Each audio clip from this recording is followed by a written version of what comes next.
आज आपको महाभारत से कथा ली गई है।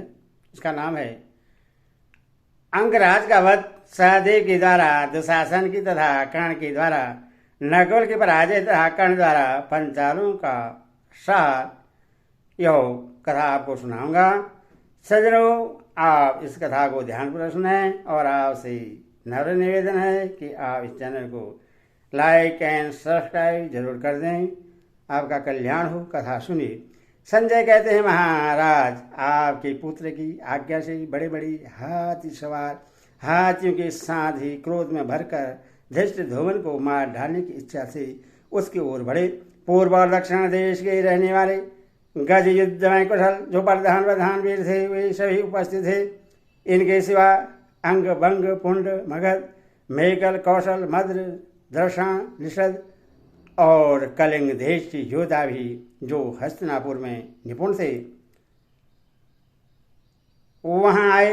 ये सब लोग पंचालों की सेना पर बाण तोमर और नाराजों की वर्षा करते हुए आगे बढ़े।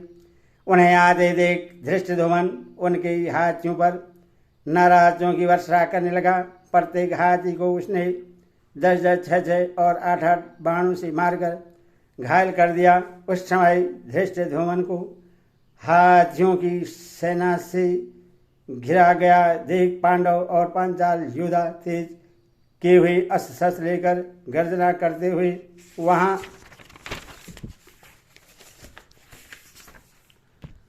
आ पहुंचे और उन हाथियों पर बाणों की बौछार करने लगे। नकुल, सहदेव, द्रौपदी के पुत्र प्रभदक, सात्विक, शिखंडी तथा चिकितान, ये सभी वीर चारों ओर से बाणों की झड़ी लगाने लगे। तब मलेच्छियों ने अपने हाथियों को शत्रुओं की ओर प्रेरित किया। वे हाथी अत्यंत क्रोध में भरे हुए थे, इसीलिए रथों, घोड़ों और मनुष्यों को सोंडों से खींचकर पटक देते और पैरों से दबाकर कुचल डालते थे। कितने ही योद्धाओं को उन्होंने दांतों की नोक से चीर डाला और कितनों को सूंड में लपेटकर ऊपर फेंक दिया।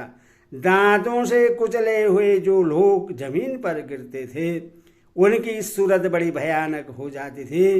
इसी समय अंगराज के हाथी का सात्विकी से सामना हुआ। सात्विकी ने भयंकर वेग वाले नाराज से हाथी के मर्म स्थानों को बीत डाला। हाथी वेदना से मूर्छित होकर गिर पड़ा। अंगराज उसकी ओट में अपने शरीर को छिपाए बैठा था। अब वह हाथी से कूदना ही चाहता था कि सात्विक ने उसकी छाती पर भी नाराज से प्रहार किया। चोट को न संभाल सकने के कारण वह भी पृथ्वी पर गिर पड़ा। इसके बाद नकुल ने यमदंड के समान 3 नाराज हाथ में लिए और उनके प्रहार से अंगराज को पीड़ित करके फिर 100 बाणों से उसके हाथी को भी घायल किया। तब अंगराज ने नकुल पर 108 तोमरों का प्रहार किया, किंतु उसने प्रत्येक तोमर के 3-3 टुकड़े कर डाले और एक अर्धचंद्राकार बाण मारकर उसके मस्तक को भी काट लिया। फिर तो वह मलेच्छराज हाथी के साथ ही भूमि पर गिर पड़ा। इस प्रकार अंगदेशी राजकुमार के मारे जाने पर वहां के महावत क्रोध में भर गए और हाथियों सहित नकुल पर चढ़ आए। उनके साथ ही मेकल, उत्कल, कलिंग, निषद और ताम्रलिप्त आदि देशों के योद्धा भी नकुल को मार डालने की इच्छा से उस पर बाणों और तोमरों की वर्षा करने लगे। उन सब के अस्त्रों की बौछार से नकुल को ढक गया देख पांडव, पांचाल और सोमक क्षेत्री बड़े क्रोध में भरकर वहां आ पहुंचे। फिर तो पांडव पक्ष के रथी वीरों का उन हाथियों के साथ घोर युद्ध होने लगा। उन्होंने बाणों की छड़ी लगा दी और हजारों तोमरों का वार किया। उनकी मार से हाथियों के कुंभ स्थल फूट गए, मर्म स्थानों में घाव हो गया, दांत टूट गए और उनकी सारी सजावट बिगड़ गई। उनमें से 8 बड़े बड़े गजराजों को सहदेव ने 64 बाण मारे, जिनकी चोट से पीड़ित हो वह हाथी अपने सवारों सहित गिरकर मर गए। महाराज सहदेव जब क्रोध में भरकर आपकी सेना को भस्मसात कर रहा था, उसी समय दुशासन उसके मुकाबले में आ गया। आते ही उसने सहदेव की छाती में 3 बाण मारे। तब सहदेव ने 70 नाराजों से दुशासन को तथा 3 से उसके सारथी को बीच डाला। यह देख दुशासन ने सहदेव का धनुष काटकर उसकी छाती और भुजाओं में 73 बाण मारे।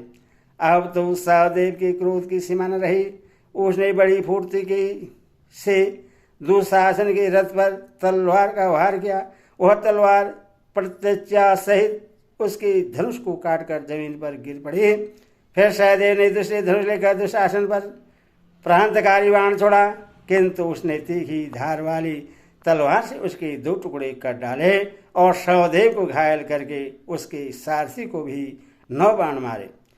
इससे सहदेव का क्रोध बढ़ गया और उसने काल के समान विकराल बाण हाथ में लेकर उससे आपके पुत्र पर चला दिया। वह बाण दुशासन का कवच छेद कर शरीर को विदीर्ण करता हुआ जमीन में घुस गया।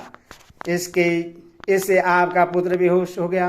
यह देख सारथी तीखी बाणों की मार सहता हुआ अपने रथ को रणभूमि से दूर हटा ले गया। इस प्रकार दुशासन को परास्त करके सहदेव ने दुर्योधन की सेना पर दृष्टि डाली और उसका सब ओर से संहार आरंभ कर दिया। दूसरी ओर नकुल भी कौरव सेना को पीछे भगा रहा था। यह देख कर्ण क्रोध में भरा हुआ वहां आया और नकुल को रोककर सामना करने लगा। उसने नकुल का धनुष काटकर उससे 30 बाणों से घायल किया। तब नकुल ने भी दूसरा धनुष लेकर कर्ण को 70 और उसके सारथी को 3 बाण मारे। फिर एक सुर पर से कर्ण ने के धनुष को काटकर उस पर 300 बाणों का प्रहार किया। नकुल के द्वारा कर्ण को इस तरह पीड़ित होते देख सभी रथियों को बड़ा आश्चर्य हुआ। देवता भी अत्यंत विस्मित में हो गए। तदनंतर कर्ण ने दूसरा धनुष उठाया और नकुल के गले की हंसली पर 5 बाण मारे और नकुल ने भी 7 बाणों से कर्ण को बीध कर उसके धनुष का एक किनारा काट गिराया।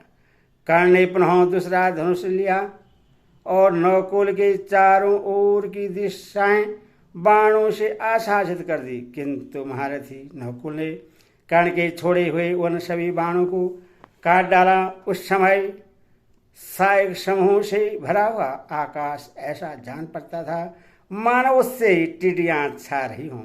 उन दोनों के बाणों से आकाश का मार्ग रुक गया था। अंतरिक्ष की कोई भी वस्तु उस समय जमीन पर नहीं पड़ती थी।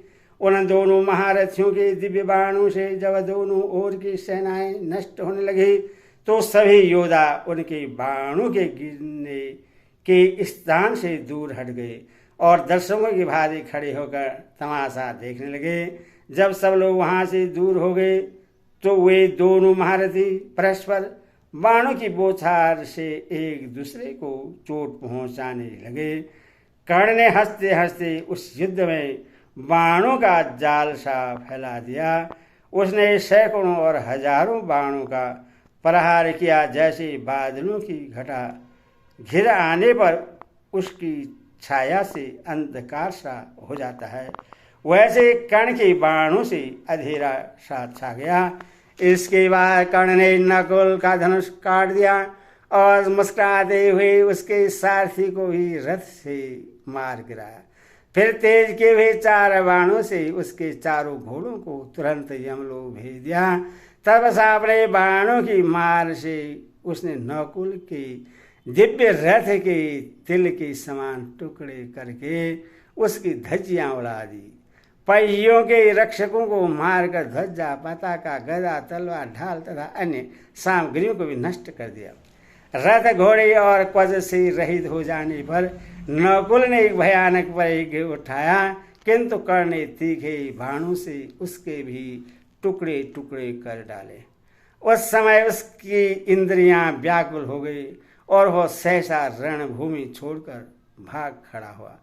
कर्ण ने हंसते हंसते उसका पीछा किया और उसके गले में अपना धनुष डाल दिया। फिर वह कहने लगा, पांडुनंदन, अब बलवानों के साथ युद्ध करने का साहस न करना।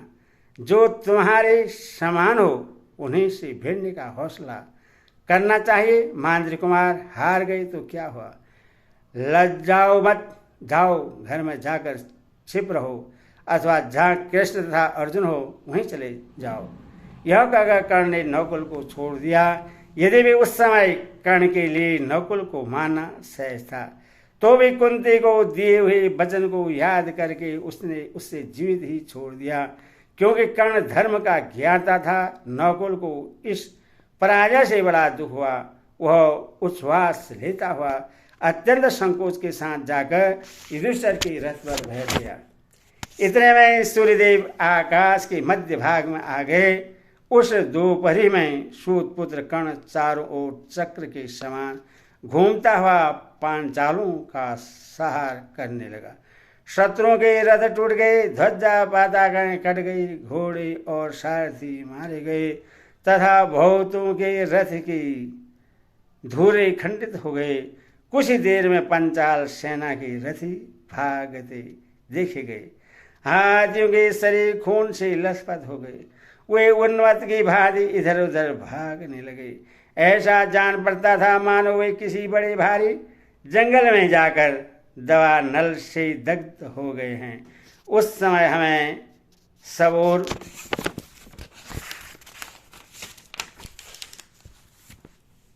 कर्ण के धनुष से छूटे हुए बाणों से कटे अनेकों सिर, भुजा और जंघाएं दिखाई देती थी। संग्राम भूमि में संजय वीरों पर कर्ण की बड़ी भीषण मार पड़ रही थी, तो भी पलंग जैसे अग्नि पर टूट पड़ते हैं, पतंग जैसे अग्नि पर टूट पड़ते हैं, उसी प्रकार वे कर्ण की ओर ही बढ़ते जा रहे थे।